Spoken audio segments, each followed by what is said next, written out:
Good morning. We're back again in the study of the book of Ruth. I knew little about the book of Ruth, save the thing we read at all the weddings. You know, whither thou goest, I will go. Whither thou liest, and that's all I knew. I have been blessed by this study like I just can't believe, and I hope that you have too. What it takes is just to read it and think about these things. And I would urge you to spend some time on it. Let me just remind you that these things are given to us in the Old Testament because God has a way of teaching us things that go beyond just telling us them, telling us that he cares for us. He shows us that he cares for us. And much of what is communicated to us from Genesis to Revelation, much of it is in the form of the stories, real stories of real people in real situations. Sometimes they're parables, but those are the things that we remember. When we think of repentance, we understand what it means. But when we think of the prodigal son, we know what it means, right? And so all these stories, whether it's the story of Noah and the flood, or the parting of the Red Sea, the plagues on Egypt, Elijah, or Ruth, they are like little rivers that add to this great big river of God's truth. And like C.S. Lewis said, literature, like stories, true stories as well, can communicate to us in levels that are deeper than simply telling you what I want you to hear. So let's just go back for a quick minute to chapter 1. In our review, chapter 1 is all about bitterness. It is a dark chapter, and it's about how Naomi, this woman, Israelite woman, married to a guy by the name of Elimelech, comes on hard times and ends up returning. The first, there's about 3 lessons here. The first one is that Elimelech makes a decision to escape a financial problem that leads him outside of the place of God's blessing. Have you ever done that? You know, he had to make a trade-off. He says, hon, the farm's just not producing. We have a drought. Things are not going well. I don't have enough money. I need a better job. And I heard that there are jobs in Moab. We could just leave here and go to Moab. Look, we'll sell our farm, our inheritance. We can always buy it back. I mean, the laws of Moses allow us to do that. Let's go and we can make some money. And he did. He made a trade-off where he felt that escaping his financial problem was more important than staying in the will of God.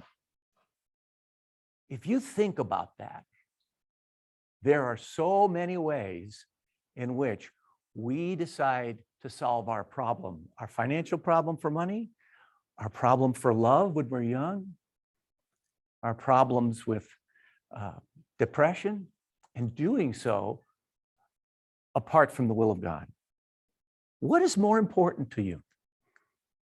The will of God or solving your immediate problem? Elimelech solved his immediate problem. And I tell you, if we had a small Bible study, we'd go on this for hours because there's so many ways in which we do this.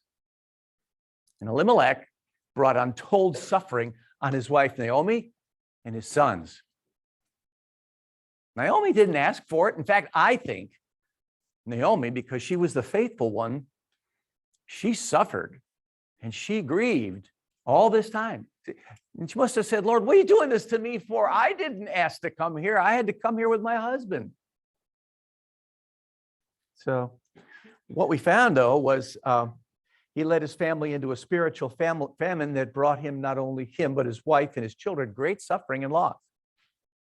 And the message is when you make those trade-offs, you need to remember 2 things.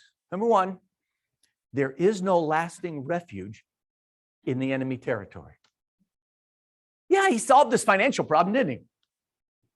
He managed to get a good job. They stayed there for 10 years. It must have been good. Maybe they got a little house.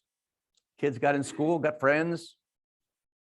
And so they solved the immediate problem. But in the end, Naomi lost her husband. She lost her sons. She ended up living in a hostile place. And eventually she lost everything she owned and became destitute.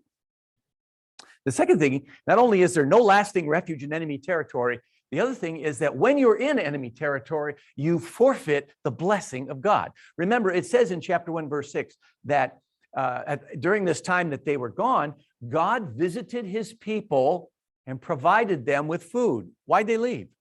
Well, they needed food. They didn't have a harvest. Well, God blessed the people back in Bethlehem, but they didn't bless Naomi or her family, did they?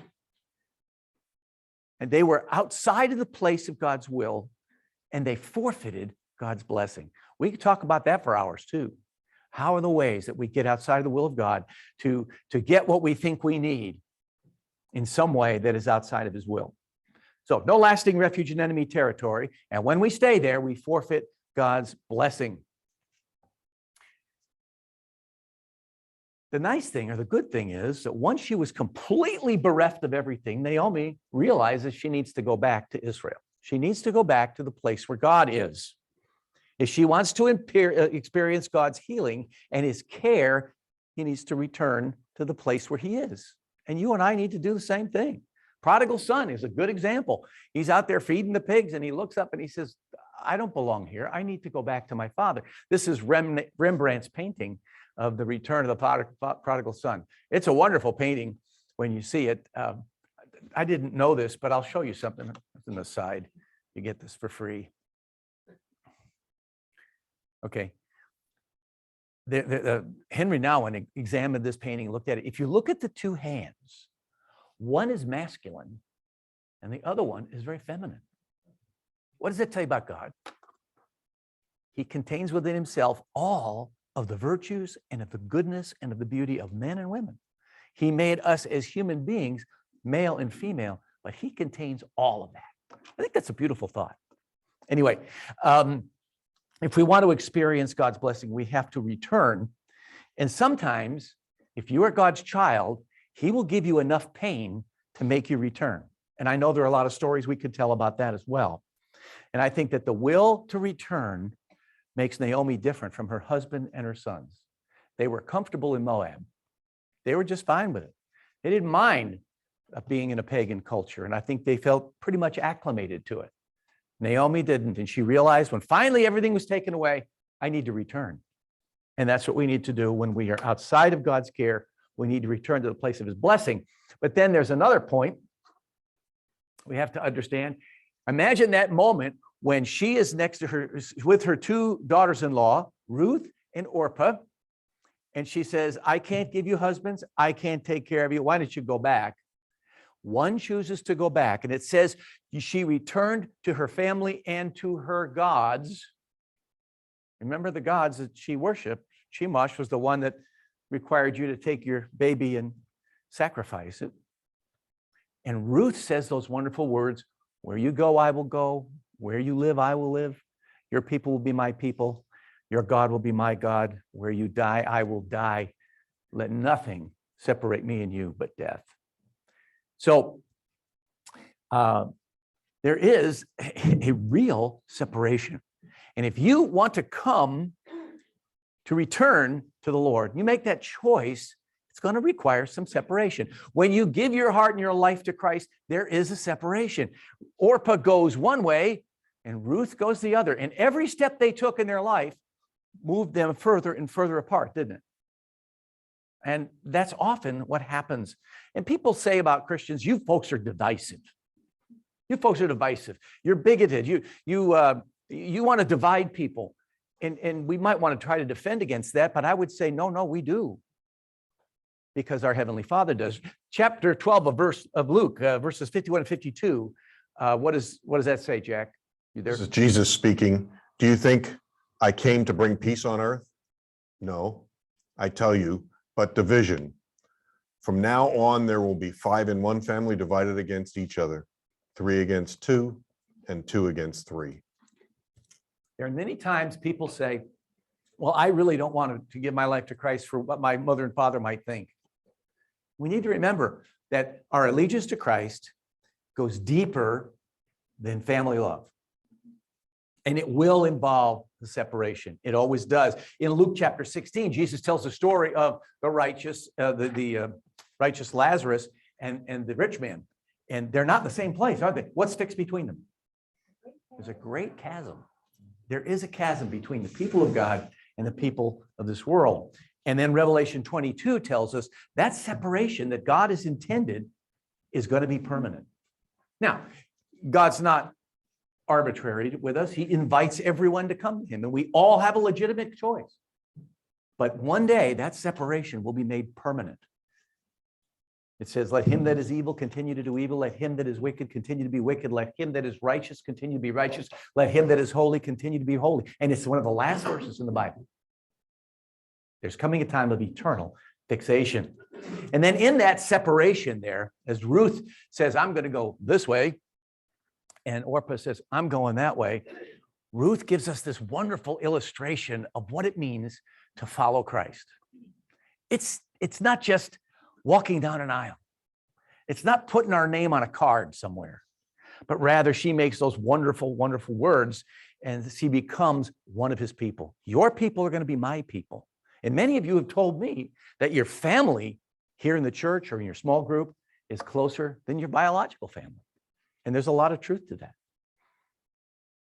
In the great novel by a Polish fellow named Sienkiewicz, Quo Vadis, I don't know if you've ever read that. It was very popular a number of years ago when we were kids.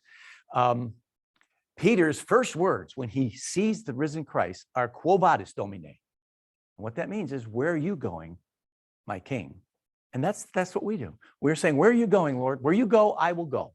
Where you lodge, I will lodge. Tremendous commitment that we see on her part. So now they're bitter, they're empty, they're deeply in trouble in chapter 1. And chapter 2 is about finding favor, finding refuge. Chapter 2, they were in dire straits. Their needs were immediate. They were starving. They needed food. They were exposed to bandits and robbers and to all kinds of things. And it was also temporary. This wasn't going to last forever. But somebody had to give them favor if they were to find refuge, right? And I thought there's 3 things that come with this idea of favor. All favor eventually comes from the Lord. Sometimes it comes in great pain. Sometimes we don't recognize it. Remember, Ruth was sent to Naomi as God's favor. And she's right in front of her, and she completely ignores it. She doesn't even recognize it. Also, it says that Ruth just so happened to end up in Boaz's field. Sometimes God's favor comes in the just so happens of life. In fact, there is no such thing as a just so happen chance occurrence in the life of the child of God. And then God shows his favor through his worthy service. It says that Boaz was a worthy man, and we talked about his character. And God uses his worthy servants to show his favor to others that they might find refuge. And so that brings the question, are you a worthy person? There are 2 people in the book of Ruth that are called worthy. One is Boaz. The other one is Ruth. He calls her a worthy and a noble woman. And so you could ask yourself, am I a woman who is worthy? Am I a man who is worthy? Am I the kind of person that the Lord can use to provide refuge to others? So all favor begins with the Lord. It comes in many different ways. Secondly, God's favor leads us to the refuge that we need. Boaz is a tremendous illustration of that. He takes care of this poor foreigner. Now, I don't think this is a matter of romance. I think that he came to his field.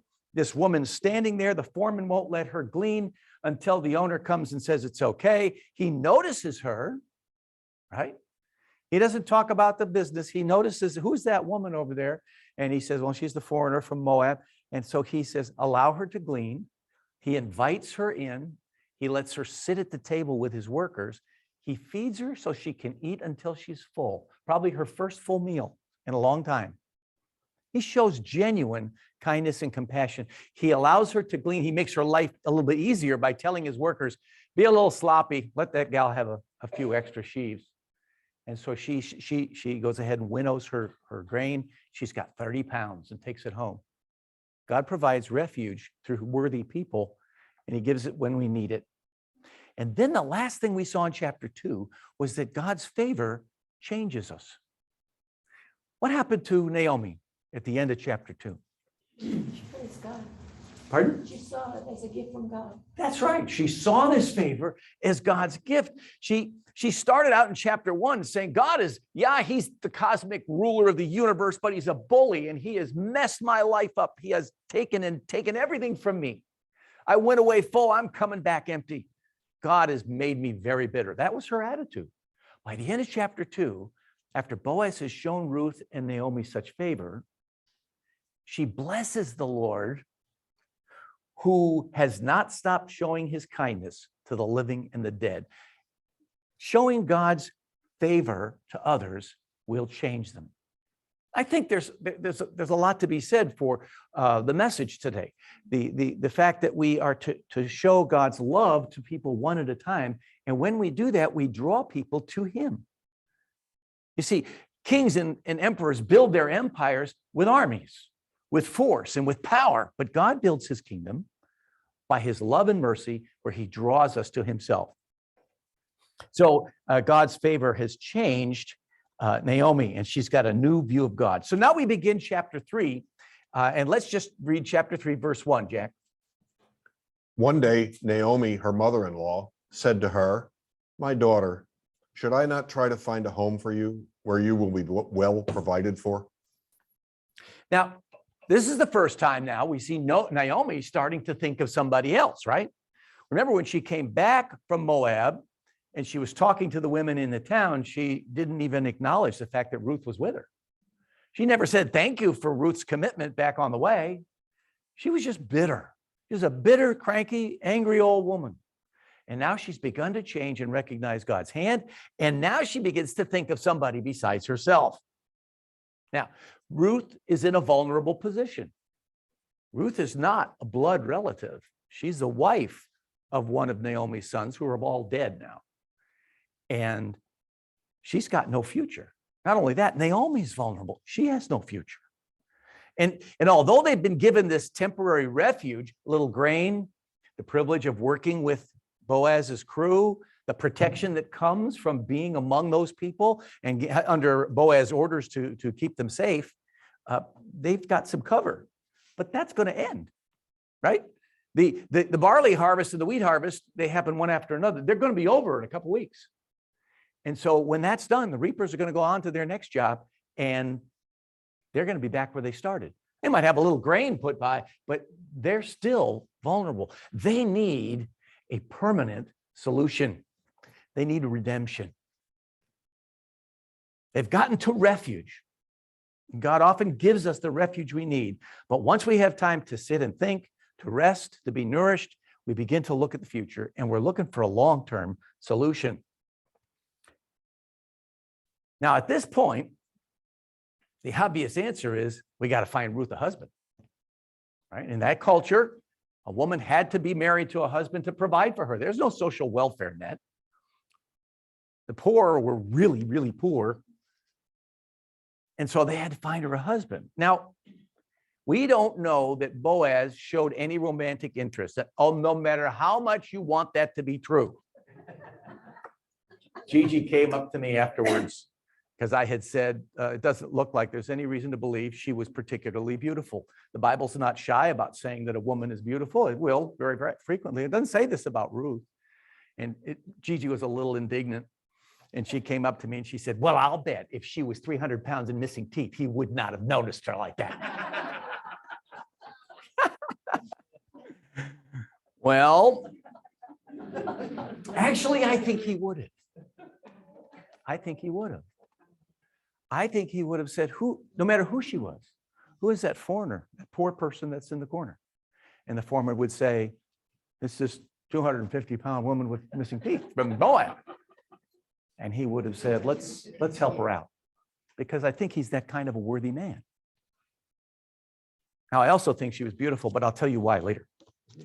Okay, so the obvious answer is to give her a husband. But look, this is not the way we do it in this country. You know, with us, it's romance, right? It's the glance across a crowded room.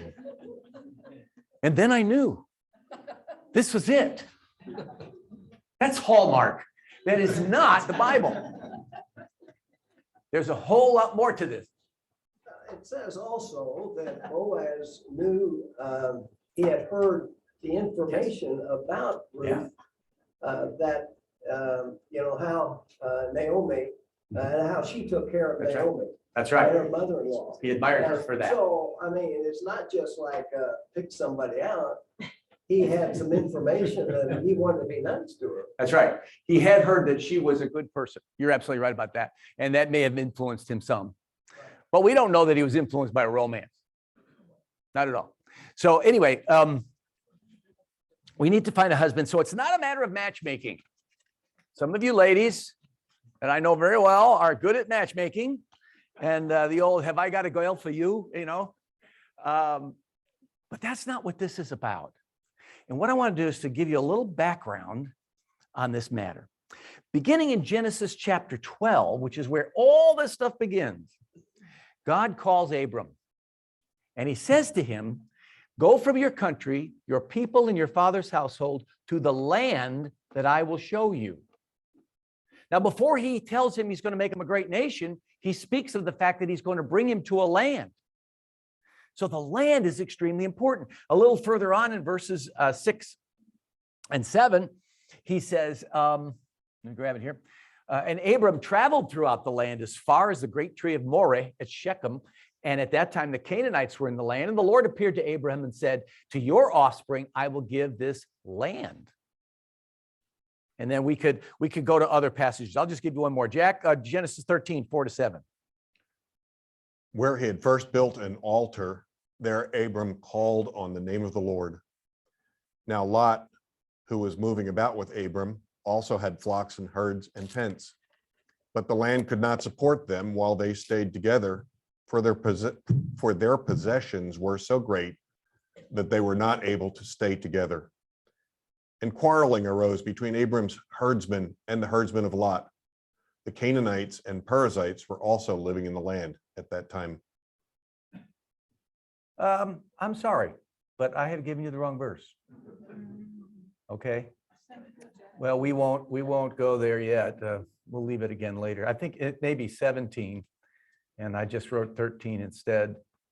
Okay. Okay. In chapter 17, it says God speaks to him and he says, I will establish my covenant as an everlasting covenant between me and you, your descendants after you, and generations to come, to be your God and the God of your descendants. The whole land of Canaan, where you now reside as a foreigner, I will give as an everlasting possession to you and your descendants after you. Now, we could go to many, many other passages in Scripture where God reiterates this thing. And so to the Jew or to the Hebrew, the Israelite, salvation was connected with the land. To see what God's intention was for the Israelite people was bound up with the land. God, you might say it's this way. To an Israelite, can I get this to come up? Nope, I can't. There we go. The ultimate good is God's people living in God's promised land, obeying his laws, and enjoying his blessing and protection. We'll see this phrase from time to time. But that is what the Israelites saw as the ultimate good. The key is to be in that land, obeying God's laws, enjoying his blessing and his protection. And if they were to disobey, what would happen? They would be tossed out of the land. And in fact, they were much later. And the whole force of Israelite history points to getting us back to the land. And what have we done since 1948? We are bringing Israelite back to the land. To the Jew, that is really the center of everything. And God says to Moses that this land would be their inheritance. Matter of fact, he says in Numbers 34, when you enter Canaan, he said, the land that will be allotted to you as an inheritance is to have these boundaries. And he actually sets the boundaries of the land. It is your inheritance. And then when Joshua is finished destroying the power structures and the fortresses of the Canaanites, he then sends teams of surveyors, and it must have been a lot of them, out into the land to lay out the boundaries, to do the surveying, to determine where the tribal possessions were going to be, to determine that the clans within the tribe would get these areas. And within the clan, each family got their own farm. And so that farm was seen as a piece of this great inheritance that goes all the way back to Abram. So it's extremely important not to lose your inheritance. Now, God provided 3 ways to preserve inheritance. This is how important it was. One is the year of Jubilee. Leviticus 25, 13 to 17, Jack. In this year of Jubilee, everyone is to return to his own property. If you sell land to one of your countrymen or buy any from him, do not take advantage of each other. You are to buy from your countryman on the basis of the number of years since the Jubilee, and he is to sell to you on the basis of the number of years left for harvesting crops.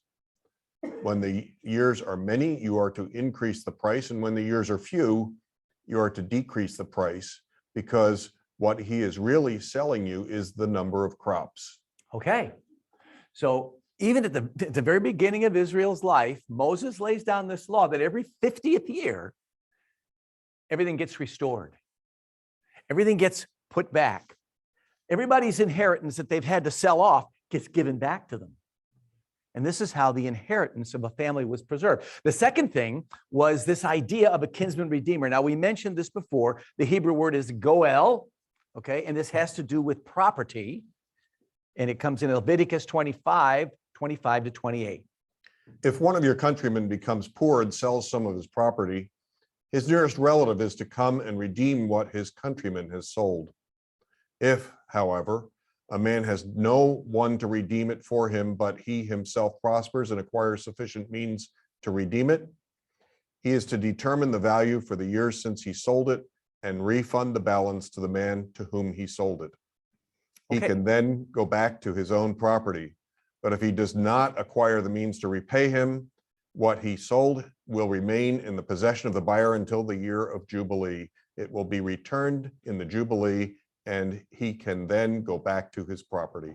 Okay. So if you had to sell your property to pay your debts, which was pretty typical, you knew that on the 50th year, the year of Jubilee, that property would come back to you. Or if it was a long time till the year of Jubilee, your nearest kinsman was able to buy it for the sake of the clan.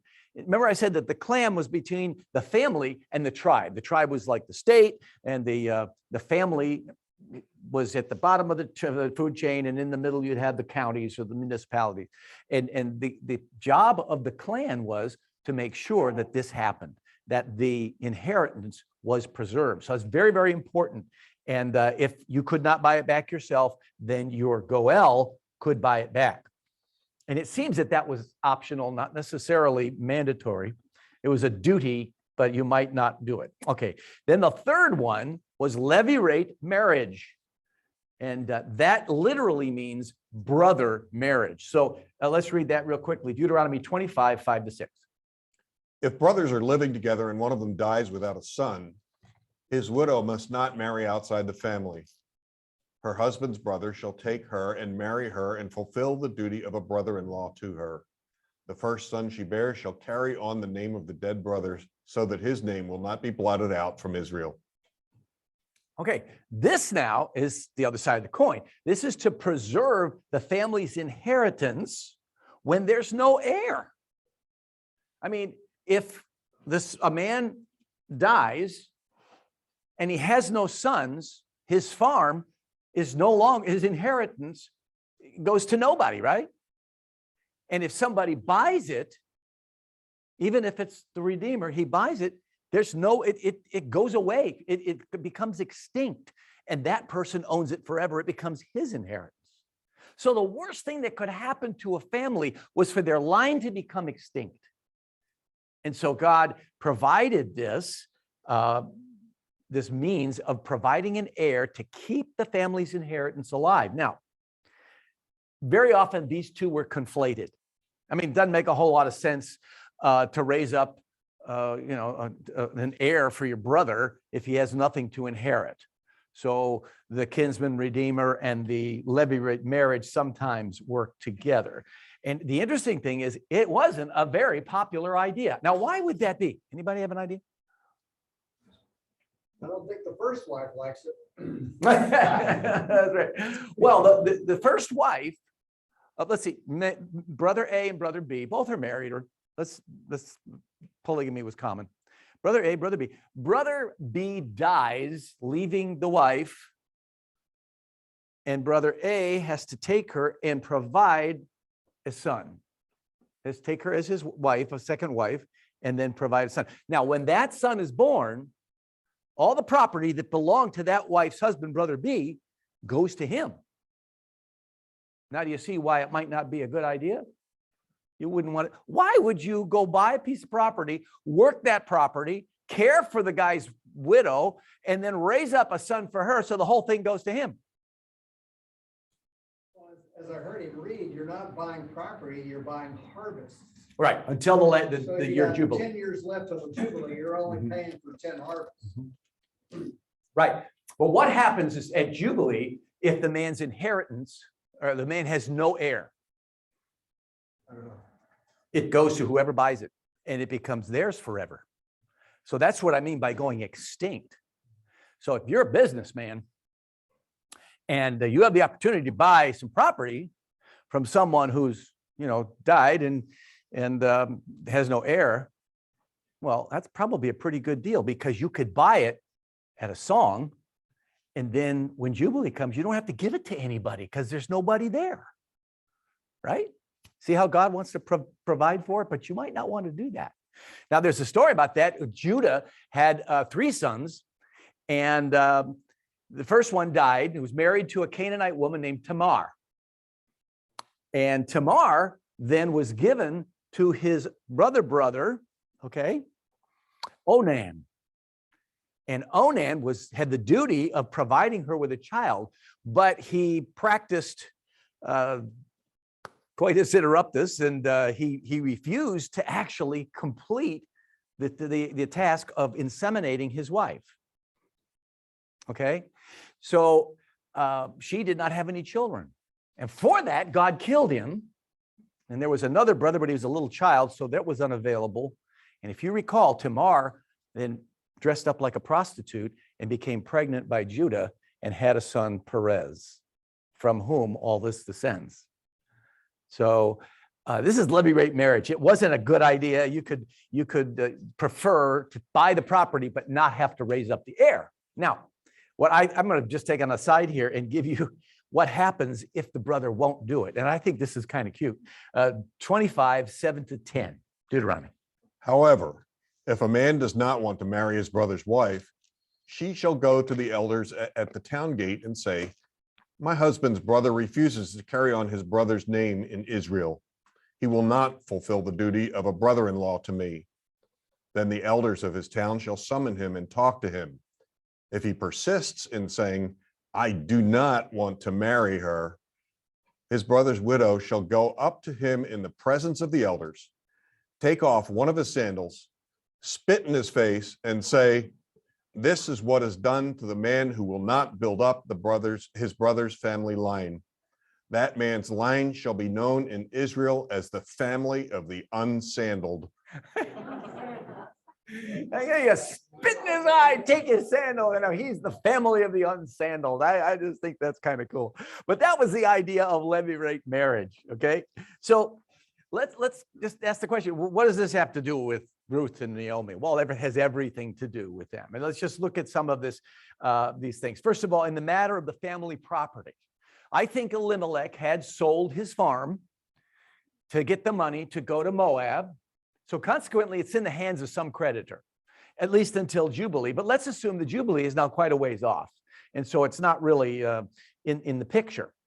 And so Naomi needs a kinsman redeemer. That's what it's called, a kinsman redeemer, someone who's close who can redeem the property. Now, what is a redeemer? Redeemer is one who buys back what has been sold, who restores what's been lost, who heals what's been injured, who brings back to life that which died.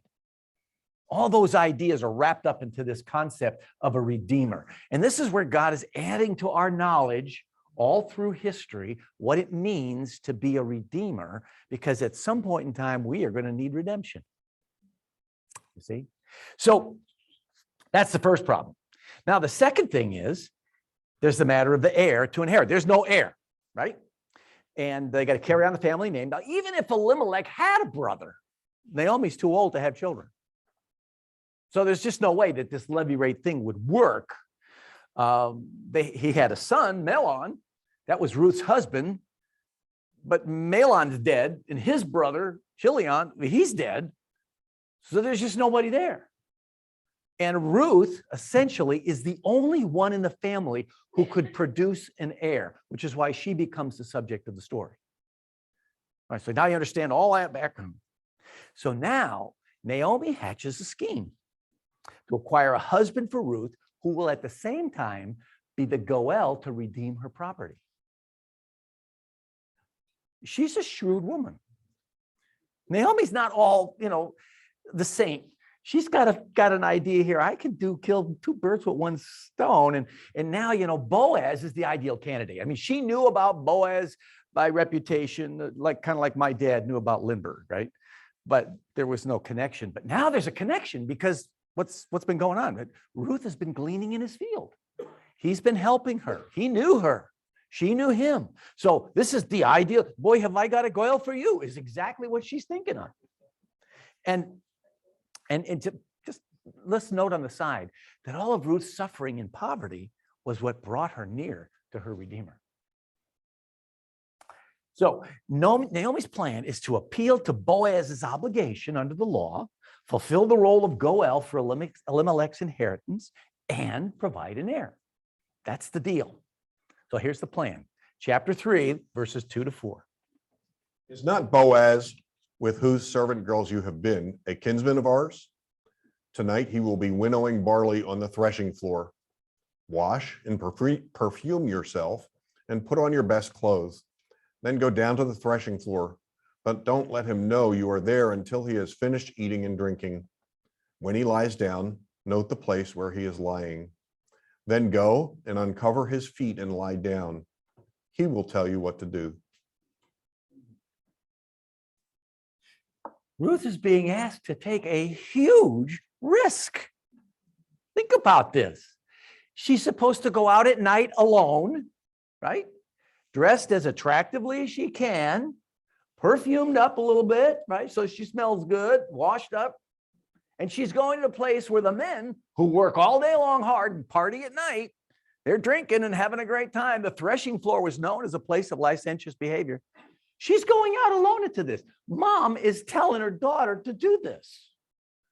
And then on top of that, not only would she be in a place where, she would be regarded as a prostitute and her reputation to be ruined forever. She'd lose her green card.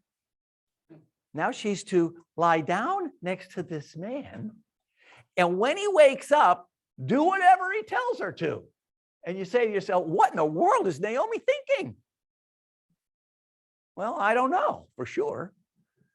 I think there's maybe two alternatives. One is I think she has incredible confidence in Boaz's honor to put Ruth in jeopardy like this, and perhaps in God's provision. But that may be giving Naomi too much credit. It's also possible that she wanted to get Naomi involved with this man in such a way that he would be obliged to marry her. This would be a honey trap. Either way, she wins, right? A clever woman. So anyway, here's what happened. Verses 8 and 9. Ruth approached quietly, uncovered his feet, and lay down. In the middle of the night, something startled the man, and he turned and discovered a woman lying at his feet. "Who are you?" he asked. "I'm your servant Ruth," she said. "Spread the corner of your garment over me, since you are a kinsman redeemer." Wow. She uncovers his feet. Why? So he'd be cold. Obviously, it's going to make him wake up in the middle of the night. He's going to wake up, he's going to put the covers back over my feet. And when he does that, he's going to notice there's this female-shaped lump laying next to him. And he's going to say, who in the world are you? Now, here's the big moment of tension, right? But Ruth takes control immediately. Here's where she departs from Naomi's instructions. She isn't waiting for this guy to tell her what to do. She says immediately what she wants. I think her heart's racing, by the way. I think she hasn't slept a wink. I think she's scared completely out of her mind. She doesn't know what's going to happen. Here is this man. He's a big cheese. He's rich. He's powerful. And he has shown her kindness as a foreigner and a poor person. But She's now getting personal, and she's going to ask him to make a huge sacrifice. So the first thing she does is she wants to make sure there's no question of her morals. And she says, spread the corner of your garment over me. Now that, in that culture and in that language, is language that is a specific clear-cut proposal for marriage. That's like saying, would you please marry me? It's a picturesque way. In fact, today in some Arab countries, a wedding ceremony involves taking the garment of the husband and putting it over the bride, to know that she now comes under his protection, and she comes under his provision. And it's very interesting. In chapter 2, verse 12, he says, may the Lord bless you who have come to find refuge under his wings. Right? Wings of refuge is what the word is. And that word is kanapayim, and the word for garment corner is kanap. So if you go back to chapter 2, verse 12, it says, may the Lord, this is Boaz talking, may the Lord repay you for what you have done, speaking of what she did for Naomi, and may you be richly rewarded by the Lord, the God of Israel, under whose wings you have come to take refuge. And she is saying, place me under your wings of refuge. And she's essentially saying, Boaz, fulfill your own prayer for me. Fulfill your own prayer. And she's looking to find a permanent refuge. Now, she appeals not to her good looks, not to money or anything like. She appeals to his duty as the kinsman redeemer. She says, marry me since you are our kinsman redeemer. You have the right under the law of Moses. She identifies with our family. Wait a minute. She's not one of our family. She's a Moabite. But her commitment, your people shall be my people, your God shall be my God, makes her our family.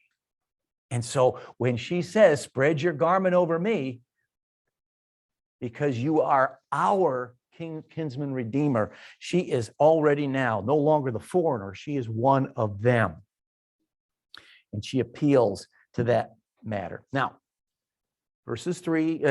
chapter 3, verses 10 to 15, we get Boaz's response. Go ahead and read that. The Lord bless you, my daughter, he replied. This kindness is greater than that which you showed earlier. You have not run after the younger men, whether rich or poor. And now, my daughter, don't be afraid. I will do for you as you ask. All my fellow townsmen know that you are a woman of noble character. Although it is true that I am near of kin, there is a kinsman redeemer nearer than I.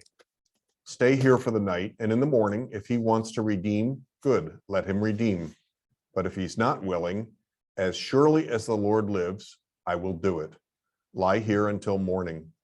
So she lay at his feet until morning, but got up before anyone could be recognized, and he said, don't let it be known that a woman came to the threshing floor. He also said, bring me the shawl you are wearing and hold it out. When she did so, he poured into it 6 measures of barley and put it on her. Then he went back to town. Wow. She is asking a huge commitment from Boaz to take her into his family, to marry her, to redeem her property, to produce an heir for her husband and her father. And all the suspense must be hanging in the air. She doesn't know what he's going to say. And what does he do? He thanks her. He essentially thanks her. He blesses God that she should notice him. That is amazing to me. And it makes you go back and look at chapter 2, where she says, after he provides her some refuge, she says, may I continue? Okay, she says, you have put me at ease by speaking kindly to your servant, though I do not have the standing of one of your servants. She says, who am I that I should receive favor at your hand? I'm a foreigner. I'm an enemy, actually. We just were at war.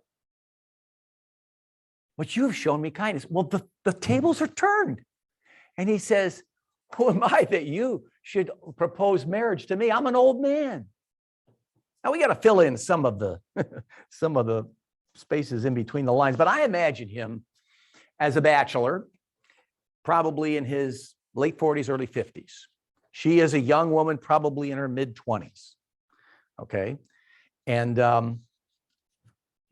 if he is as rich as he seems to be and as powerful as he seems to be, he's a mark for every woman that's a gold digger. And there must have been dozens of Israelite moms who were coming to him in one way or another and saying, boy, have I got a girl for you. And the thing is that he admires her, not because she's beautiful, but because of her character. He says, you are a worthy woman. We all know that. There's no question of her morals. He admires her character. And then he says, you've not sought a husband from the young and handsome men. You're not looking for romance per se, which is where, of course, we stop.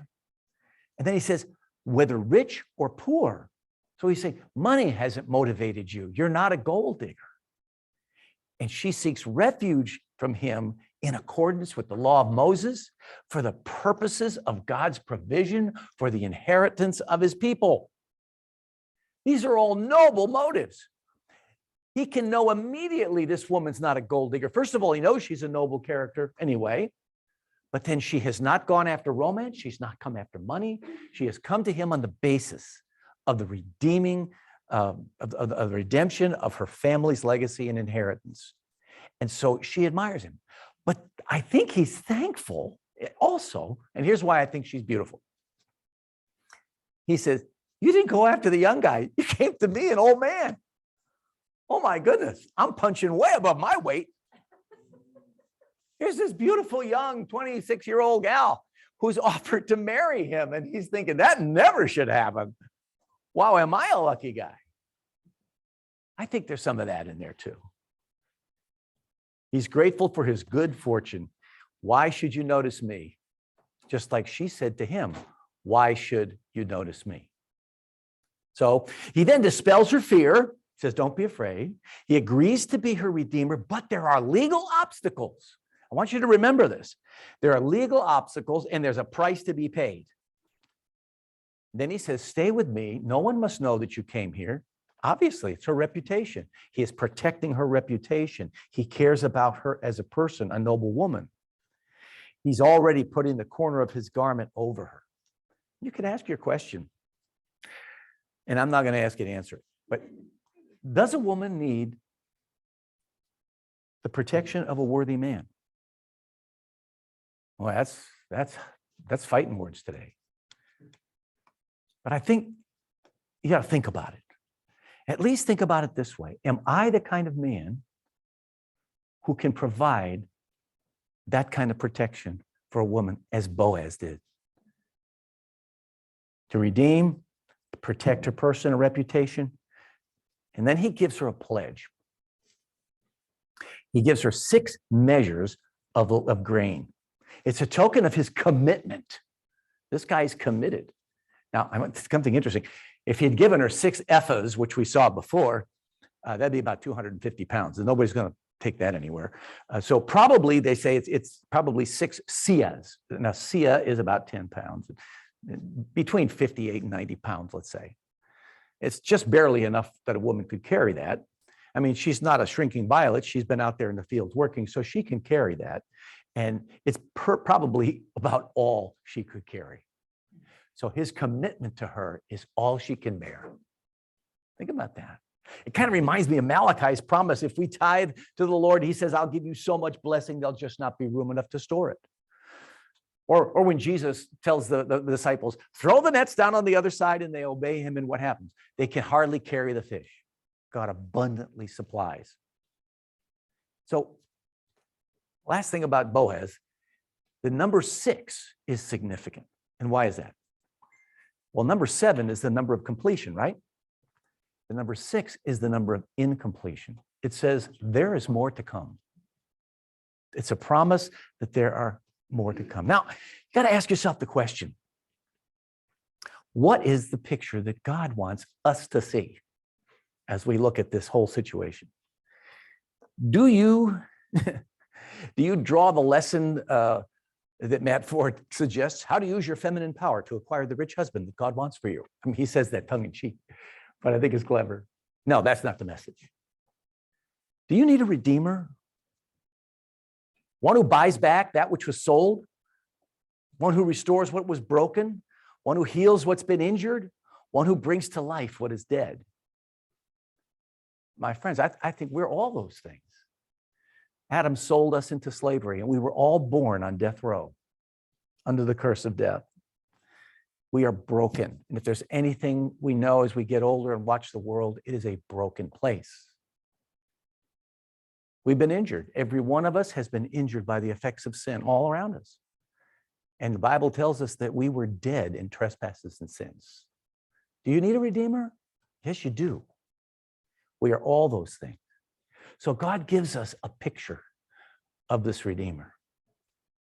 First thing is, it's a picture of himself.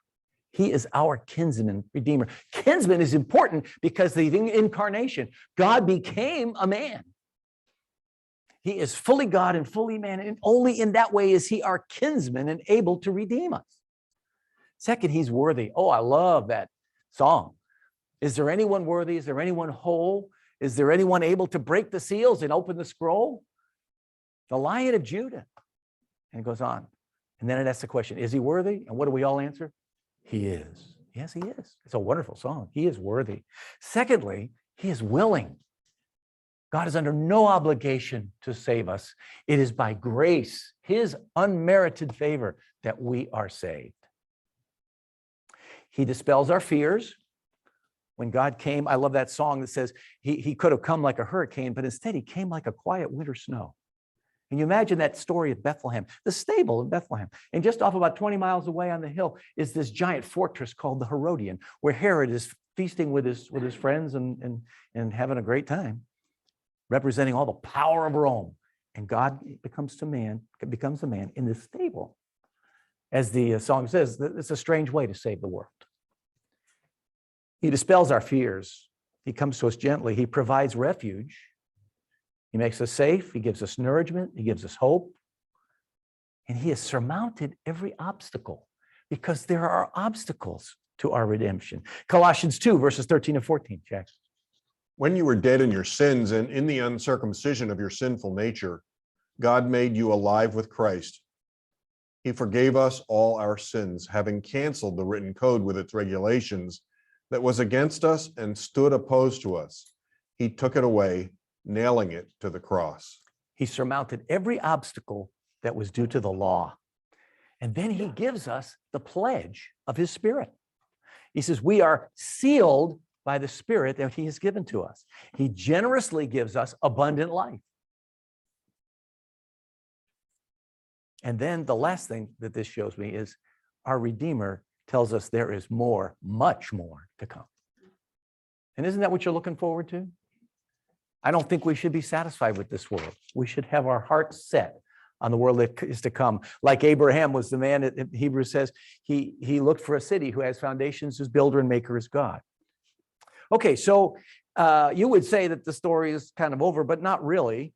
There's still this obstacle. There's this other guy that has to be dealt with. And we get the story in chapter 4, verses 1 to 8. And just read it as quickly as you can there, Jack. Meanwhile, Boaz went up to the town gate and sat there. When the kinsman redeemer he had mentioned came along, Boaz said, "Come over here, my friend, and sit down." So he went over and sat down. Boaz took 10 of the elders of the town and said, "Sit here," and they did so. Then he said to the kinsman redeemer, "Naomi, who has come back from Moab, is selling the piece of land that belonged to our brother Elimelech. I thought I should bring the matter to your attention and suggest that you buy it in the presence of these seated here and in the presence of the elders of my people. If you will redeem it, do so. But if you will not, tell me, so I will know, for no one has the right to do it except you, and I am the next in line." "I will redeem it," he said. Then Boaz said, on the day you buy the land from Naomi and from Ruth the Moabitess, you acquire the dead man's widow in order to maintain the name of the dead with his property. At this, the kinsman redeemer said, then I cannot redeem it because I might endanger my own estate. You redeem it yourself. I cannot do it. Now, in earlier times in Israel, for the redemption and transfer of property to become final, one party took off his sandal and gave it to the other. This was the method of legalizing transactions in Israel. So the kinsman redeemer said to Boaz, buy it yourself. And he removed his sandal. What's with the sandal thing? There's so much in the sandals in that era. But isn't this fascinating? Boaz immediately takes it to the town court. He makes this a legal matter. Now, he's already sort of sealed the deal emotionally, and he's made a promise and a commitment, and he's given a down payment to Ruth, but he now goes before the court. And he makes sure that Mr. So-and-so, by the way, they call it the kinsman redeemer, but actually in the Hebrew, it's kind of it's a phrase that is kind of like Mr. Nameless Guy. It's Mr. So-and-so. They don't even give the guy a name because there's not a whole lot of respect given to him for what he does. But anyway, they make sure he's there and they get a quorum of the elders so they can seal the deal. And he uses a strategy that starts out by talking about Elimelech's land. Okay. And he says, Naomi is selling the land. Now, Naomi can't really sell it, but what she can do is she can force the creditor to sell it. If her kinsman redeemer comes up with the money, he has to buy it. Okay. And this guy has to sell. So she is essentially selling the land. And the guy says, yeah, I'm all for that. Now, do you understand, based on what we've talked about the whole idea of kinsman redeemer and levirate marriage, this makes a lot of sense to him. Naomi's got no heirs. So if he buys this piece of property, it's his forever.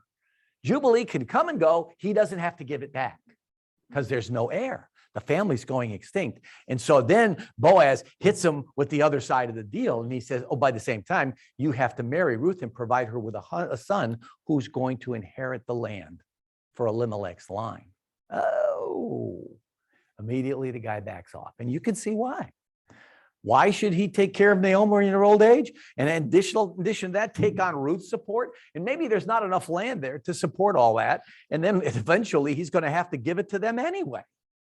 Why should he raise up an heir for the property that he's buying? He backs off and says, the cost is too great. I won't pay it.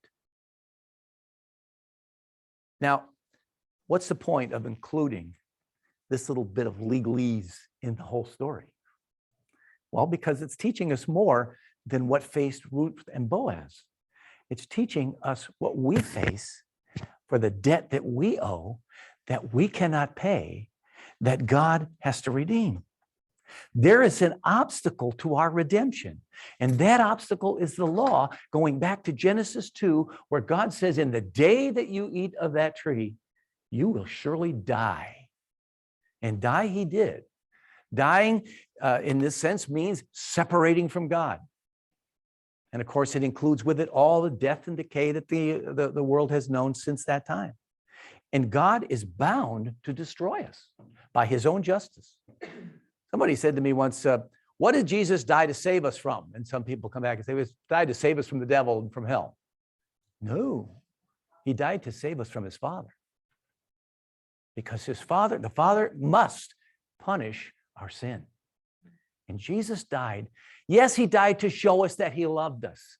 But that isn't the point. He died to pay a penalty that we owe and would pay if he didn't pay it. We would pay for it eternally. And it was his blood that redeems us. The cost to redeem the sinner is greater than anyone else can pay. And Jesus, he steps up and he says, I will pay.